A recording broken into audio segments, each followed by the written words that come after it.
As one of the greatest women to ever participate in the softball world, Joan Joyce would make her talent known for those to see. Joan Joyce was born on August 1st, 1940 in Waterbury, Connecticut.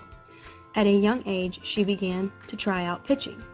When she first started, she used the traditional windmill method, but she could not gain much speed or control. She learned the basics of pitching from Tony Marinara, their mailman. Each day after school, Joan would come home and help Tony with his deliveries, and once they were finished, he would work with her for 10 to 15 minutes. Tony was the one who suggested that she try out for the Ray Bestos Broquettes, but instead, Joyce tried out for her brother's Little League team, which she made as a catcher. In the first game that she ever played with the Little League team, she hit a triple and a single.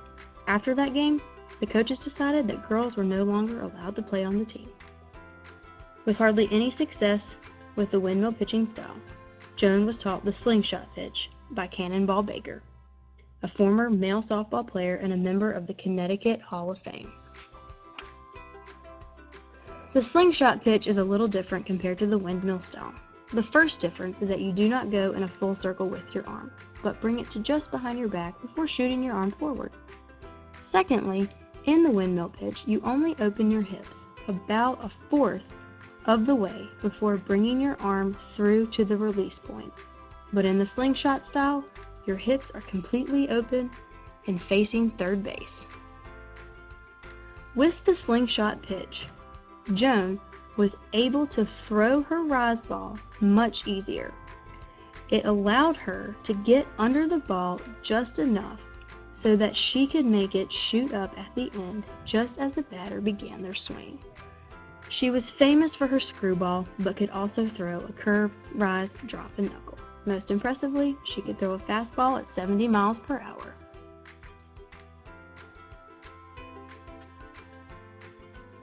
At age 16, she tried out for the Ray Bestos Broquettes and made the team as both a second baseman and an outfielder.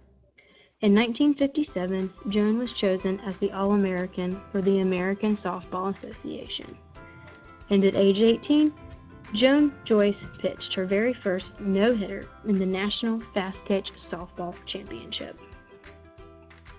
Growing up, each year, the town of Waterbury, Connecticut held a fundraiser called the Jimmy Fund. In the year 1961, the town decided to bring Ted Williams into town as a way to raise even more money than the years before. Ted was known for being one of the greatest hitters in baseball. On the night of the game, 17,000 fans packed the stadium that was originally built for half that number. Also on that night, Joan would be dealing with an injury to her arm, but was still determined to give everything she had. Standing on a mound 40 feet away from home plate, Joyce waited for Williams to step up. He was in no way ready for what Joyce was about to bring to him. Her first pitch was a fastball reaching 70 miles per hour, which was equivalent to a baseball being thrown at 119 miles per hour. Williams fouled off 3 pitches. Joyce then threw him a few rise balls out of the zone, and then she finished him up with 1 drop ball. Williams repeatedly swung and missed. He was at the plate for about 10 to 15 minutes. After the game, Joyce said, "I threw to him for about 10 minutes. He fouled off 1 or 2 pitches, but that's all. He threw his bat down and walked away." 5 years later, Ted Williams and Joan Joyce would meet once again for the Jimmy Fund. Joyce would strike out Williams for the second time. He took the first pitch from her as a ball and then immediately struck out on the next 3 rise balls that she delivered to him. Joan attended Chapman College in California, now called Chapman University, where she led her women's softball team to a championship title in 1965. While attending Chapman College in 1962, she played a season for the Orange Lionettes. After graduating from college, Joyce returned home to Waterbury, Connecticut, where she rejoined her alma mater, the Ray Bestos Broquettes. In her 1974 season with the team, they won 42 games. Joyce's greatest contribution to the softball world was when she led the USA women's softball team to the ISF World Championship, the first ever for an American softball team. Joyce pitched a no-hitter against Australia and threw a one-hitter against Japan to win the championship game. During the final game, the Japanese players tried to get into Joyce's head by wearing helmets when they were up to bat, which was something that was not yet done in women's softball. However, Joyce did not let their nonsense faze her. Also in the year 1974, while she played her women's season with the Broquettes, Joan was the first ever woman honored the Gold Key from the Connecticut Sports Writers Alliance. A year later, in 1975, Joan Joyce retired from the Ray Besto's Sprockets, and in 1976, she helped found the International Women's Professional Softball Association.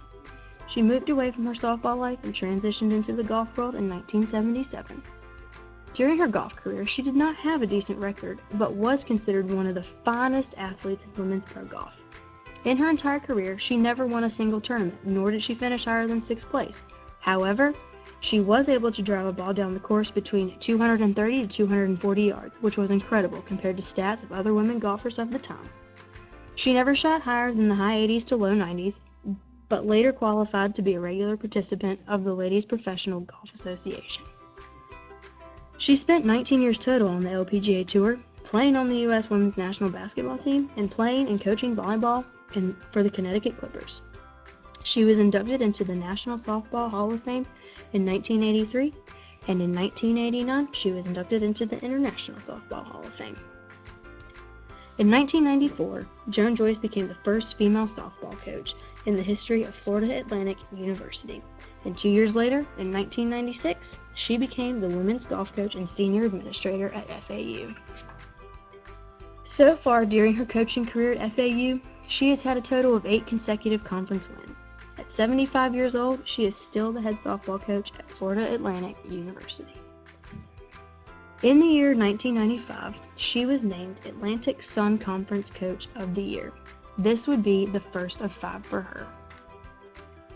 Many of Joan's awards and accomplishments did not come until the 1990s.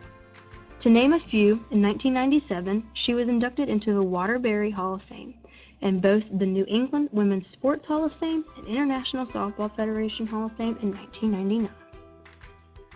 At the end of Joan Joyce's career, she had a total of 753 career pitching wins and only 42 losses.